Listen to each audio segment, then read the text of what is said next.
Aku bukan menantu sampah. Bab 801 memberi larangan pada Jenny. Tetapi, Dewi masih sangat ragu. Suaminya membawa orang untuk menghancurkan markas keluarga Bai. Apakah keluarga Bai akan mengembalikan kontraknya dengan begitu mudah? Rocky tersenyum dan menyentuh hidungnya. Dia berkata, "Istriku, apakah kamu lupa siapa backinganku? Aku dapat meminta bantuan bibiku, kemudian memberi kompensasi kepada keluarga Bai, dan masalah ini akan selesai." Iya. Dewi langsung merasa lega. Berdasarkan kemampuan Fiska, jika dia pergi ke keluarga Bai untuk bernegosiasi, mungkin keluarga Bai akan mengembalikan kontrak itu kepada suaminya. Rocky mengantar istrinya kembali ke kamar tidur untuk beristirahat, tetapi ketika dia berbalik, wajahnya menjadi muram. Dia ingin mendapatkan kontrak itu kembali, tetapi dia tidak akan bernegosiasi dengan keluarga Bai. Berani-beraninya menjebaknya, dia akan membuat keluarga Bai membayar ini. Jenny bangkit dari lantai. Dia sangat kesal, dan hendak melangkah maju untuk memarahi Rocky. Sebelum dia bicara, Rocky berteriak dingin dan memanggil beberapa pengawal. "Mulai hari ini, kalian awasi Jenny dengan baik. Selain supermarket dan pasar sayur dalam radius 1 mil, dia tidak diizinkan untuk berkontak dengan siapapun. Dia juga tidak diizinkan pergi tanpa izin." "Ya." Para pengawal itu membungkuk. Jenny membuka mulutnya lebar-lebar karena terkejut, dan setelah beberapa waktu dia baru merespons. Dia memaki dengan marah. "Rocky, kamu mencoba mengendalikanku. Dasar sampah, aku adalah ibu mertuamu. Berani-beraninya kamu memperlakukanku seperti ini." Rocky berkata dengan dingin, "Aku juga akan menyuruh Disa mengawasimu. Selain itu, berhentilah mengganggu istriku, atau kamu akan menderita." Setelah selesai bicara, dia berjalan keluar dari villa. Jenny marah hingga tubuhnya gemetaran. Dia terduduk lumpuh di sofa dengan terkejut dan marah. Sampah ini, sekarang bahkan berani mengancamnya. Dia bahkan menyuruh Disa wanita licik ini untuk mengawasinya. Memikirkan aura jahat Disa dan caranya yang kejam, Jenny bergidik dan sangat panik. Jika dia tidak patuh, mungkin dia akan mati di tangan wanita ini. Rumah keluarga Bai. "Tuan Bison, apakah kamu sudah membantuku mencari tahu tentang Rocky?" Hanto memegang ponselnya dan menelepon dengan ekspresi serius. Wanita misterius yang bernama Selfie itu memang memberinya banyak kontak setelah kejadian hari itu, dan mengutus pria bertopeng itu untuk berdiskusi dengannya. Dia bilang jika ada urusan dia bisa meminta bantuan pria bertopeng. Sekarang Hanto telah menelpon beberapa pemimpin bawah tanah kota Sahaja untuk membantu mereka menyelidiki latar belakang Rocky. Bison ini adalah bos besar pasukan bawah tanah di kota Sahaja, dan dia orangnya sederhana, tetapi dia jelas merupakan orang kelas berat di antara pasukan bawah tanah di kota Sahaja. Dulu ada beberapa pemimpin bawah tanah yang berkelahi, dan tidak ada yang ingin mengalah. Mereka masing-masing membawa ratusan orang untuk berkelahi. Mereka juga melibatkan pejabat tingkat tinggi. Bahkan tetua dari 4 keluarga besar juga tidak bisa melerai kedua belah pihak.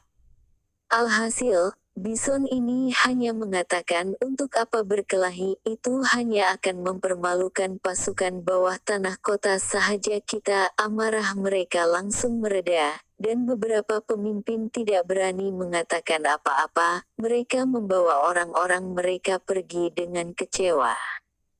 Setelah kejadian tersebut, para pemimpin ini bahkan mengadakan jamuan makan untuk Bison untuk meminta maaf padanya. Bison malas untuk pergi, dan mengutus bawahannya untuk berpartisipasi. Beberapa pemimpin itu juga tidak berani lalai. Bison dan Bernardi memiliki hubungan persahabatan, jadi Hanto menelpon Bison secara pribadi dan meminta bantuannya. Setelah selesai menelpon Bison, Hanto menghela napas lega, cahaya matanya tajam. Orang yang tidak berjalan di jalan kebenaran pasti tidak akan mendapatkan bantuan. Bahkan meskipun Rocky adalah harimau yang ganas, begitu datang ke kota Sahaja, dia akan kehilangan keganasannya. Kontak hubungan keluarga Bai di kota Sahaja telah dibangun selama beberapa puluh tahun, itu bukan hal yang sia-sia. Selain itu, wanita itu juga musuh Rocky. Kali ini lihat bagaimana Rocky akan tewas. Di sebuah rumah gaya kuno di pusat kota Sahaja. Setelah Bison selesai menelpon, dia berbalik dengan hormat dan melapor kepada seorang pria tua yang berdiri di samping kursi utama. Paman Mirza, apa yang akan kita lakukan sekarang? Di samping kursi utama, Paman Mirza berdiri dengan memegang tongkat di tangannya. Di belakangnya ada 4-5 pria kekar berjas hitam. Di kedua sisi ruangan ada 2 baris pria kekar berjas hitam, memakai kacamata hitam, berdiri tak bergerak dengan tangan diletakkan di belakang. Di tengah berdiri belasan pria, semuanya adalah pemimpin pasukan bawah tanah kota Sahaja. Tetapi sekarang, para pemimpin besar ini berdiri dengan hormat, mereka bahkan tidak berani mengangkat kepala, seperti siswa SD yang menunggu guru angkat bicara.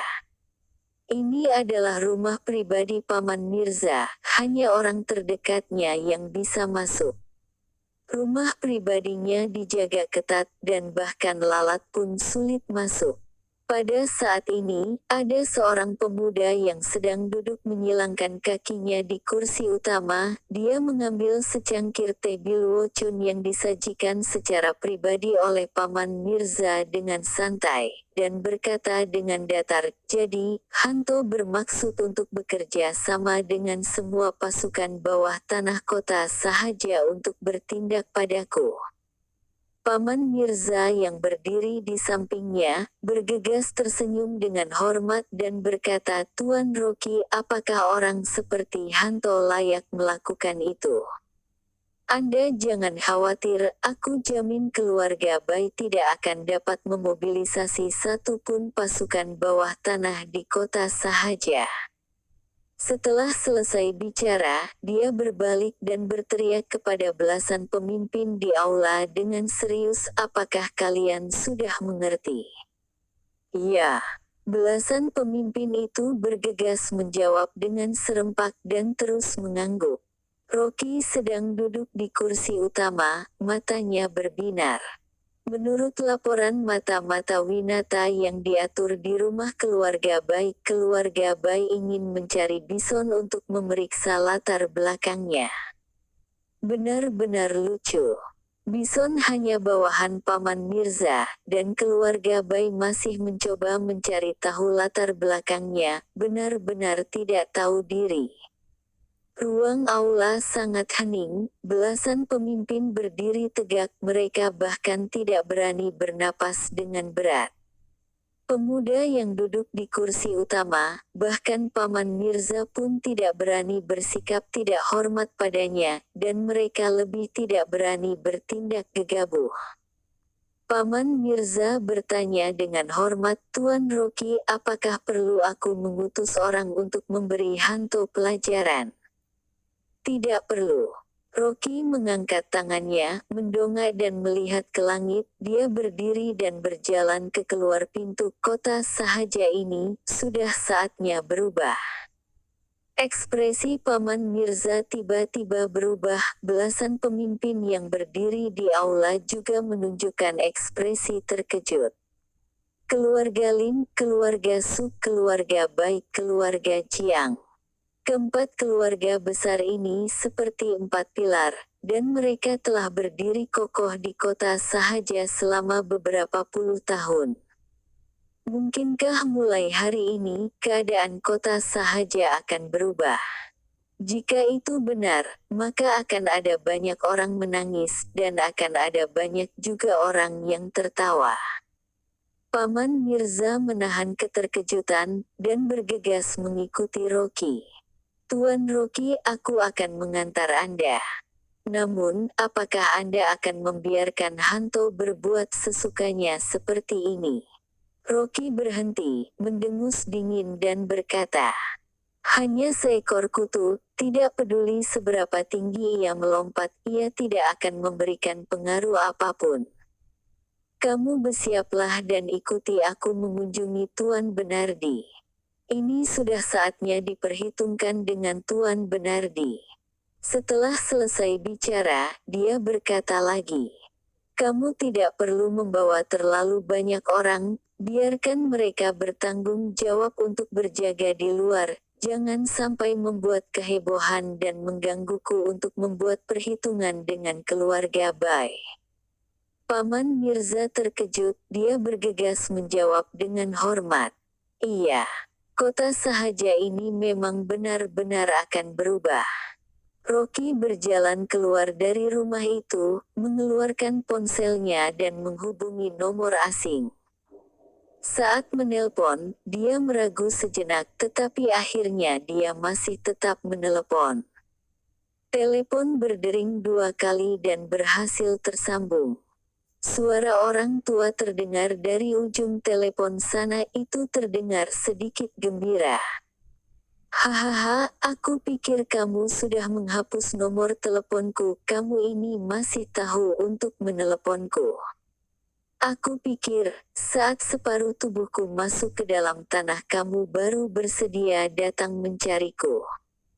Tuan, itu karena aku sudah menikah. Rocky tersenyum masam. Kenapa kamu berubah pikiran?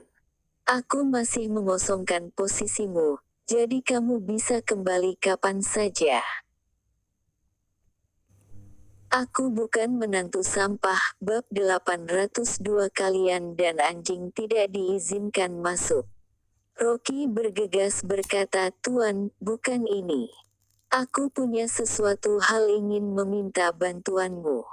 Suara di sisi lain telepon langsung berpura-pura marah.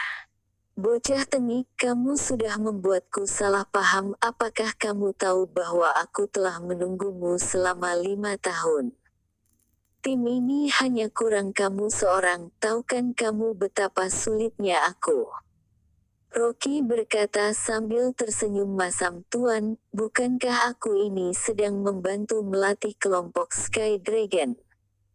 Setelah mereka sudah menyelesaikan pelatihan, Anda dapat mengambil beberapa orang dari mereka sesuka hati, pasti tidak lebih buruk dariku. Aku tidak percaya. Yang sepertimu hanya ada satu di dunia ini. Katakanlah, kenapa mencariku? Siapa yang nyalinya begitu besar, berani bermusuhan denganmu? Petik 2. Keluarga Bai Kota Sahaja. Setelah selesai menelpon, panggilan dari Billy segera masuk. Tuan Muda Rocky, sekelompok orang yang Anda minta aku periksa, jejaknya telah ditemukan. Mata Rocky menjadi dingin, di mana? Aku akan mengirimkan lokasinya dan data mereka ke ponsel Anda. Tuan Muda Rocky, apakah Anda membutuhkan aku untuk membantu Anda menanganinya? Tidak perlu, mereka hanya sekelompok badut, aku akan bertemu dengan mereka sendiri. Setelah Rocky selesai bicara, dia segera menelpon Winata dan bergegas membawa orang ke hotel. Yang dia minta untuk diperiksa Billy adalah informasi tentang 2 pembunuh yang menyerangnya hari itu.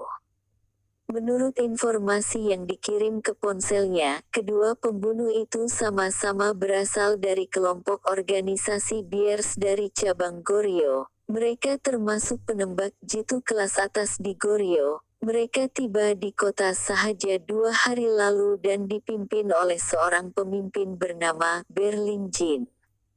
2 mobil hitam berhenti di depan Venice International Hotel.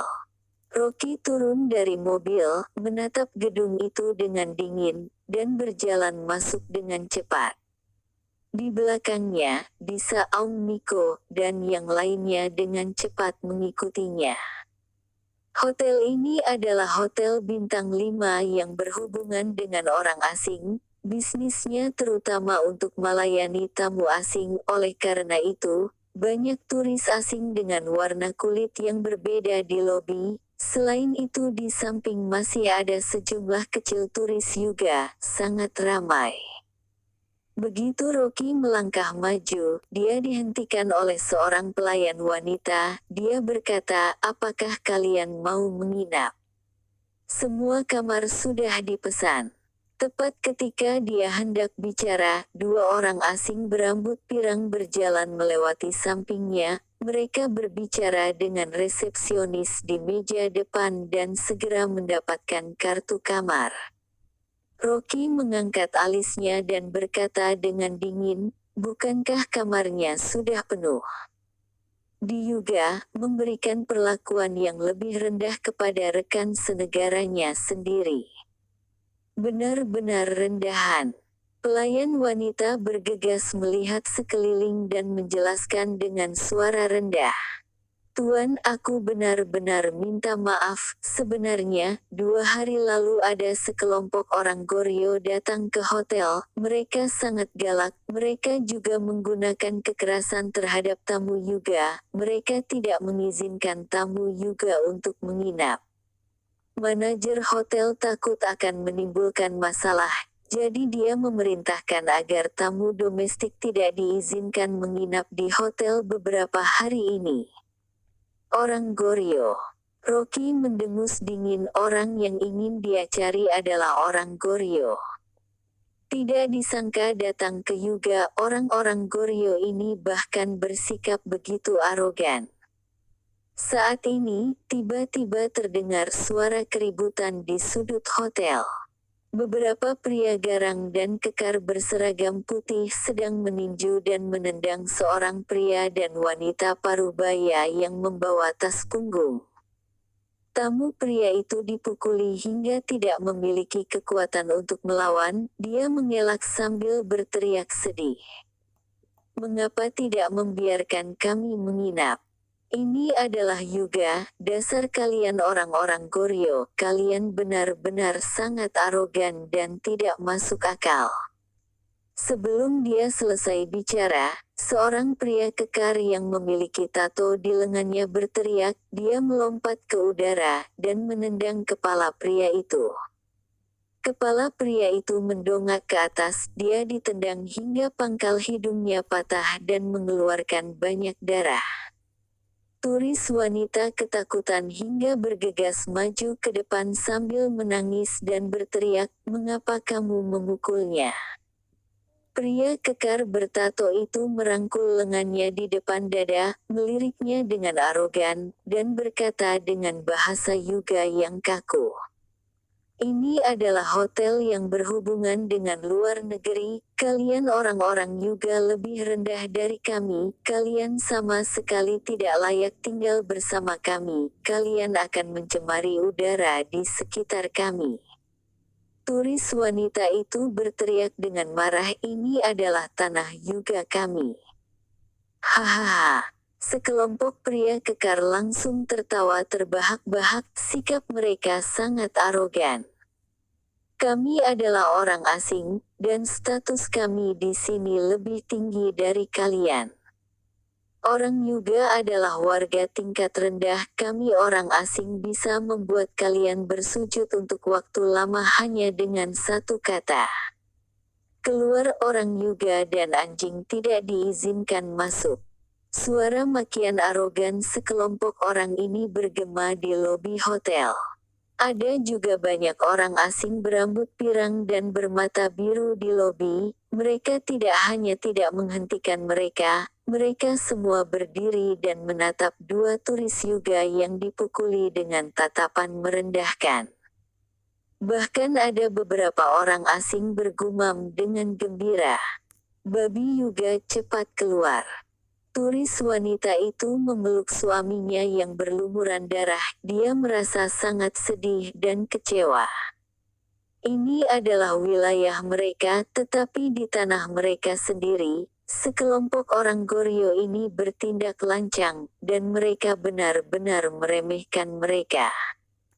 Semua penjaga keamanan dan karyawan hotel adalah orang-orang Yuga, tetapi mereka tidak berani mengatakan apa-apa, mereka hanya bisa menekan amarah mereka. Bahkan manajer hotel pun bersembunyi di samping, dia tidak berani mengatakan apapun. Rocky berkata dengan dingin, orang sendiri dipukuli, apakah kalian hanya membiarkan mereka begitu saja? Manajer hotel terpaksa maju dan berkata sambil tersenyum, "Tuan, kami hanya orang biasa, mana berani kami berurusan dengan mereka."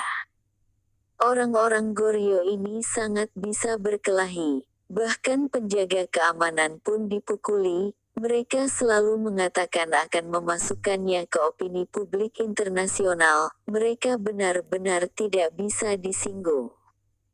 Saat ini, penjaga keamanan di pintu masuk sudah benar-benar tidak bisa melihatnya lagi. Dia menyeringai dan mempersilahkan beberapa orang Goryeo untuk pergi. Paparazzi.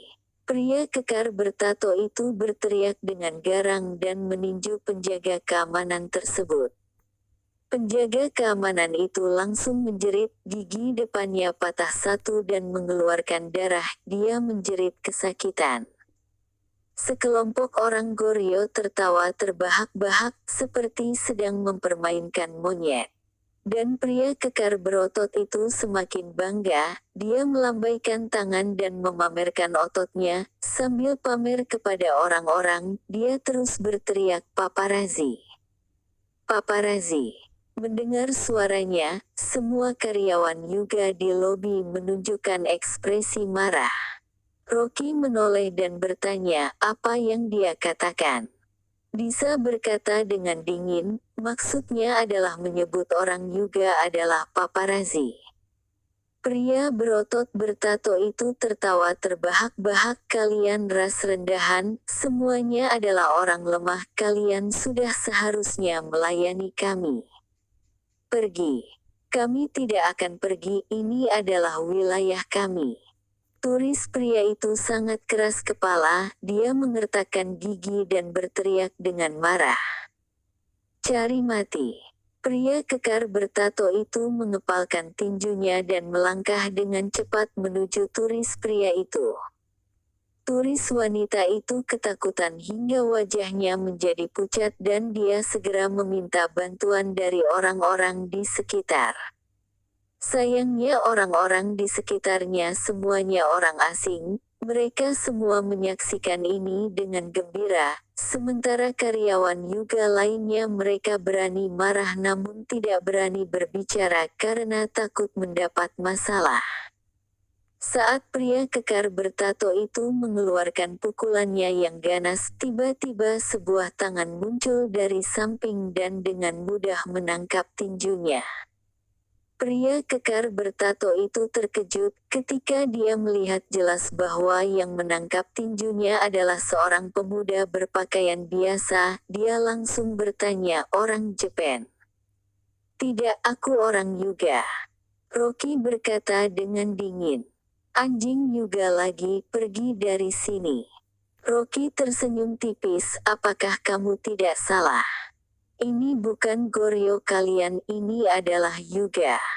Setelah selesai bicara, dia berkata dengan dingin pada sekelompok orang Goryeo. "Sekelompok paparazzi masih berhayal untuk mendominasi negeri Yuga kami. Jangan harap."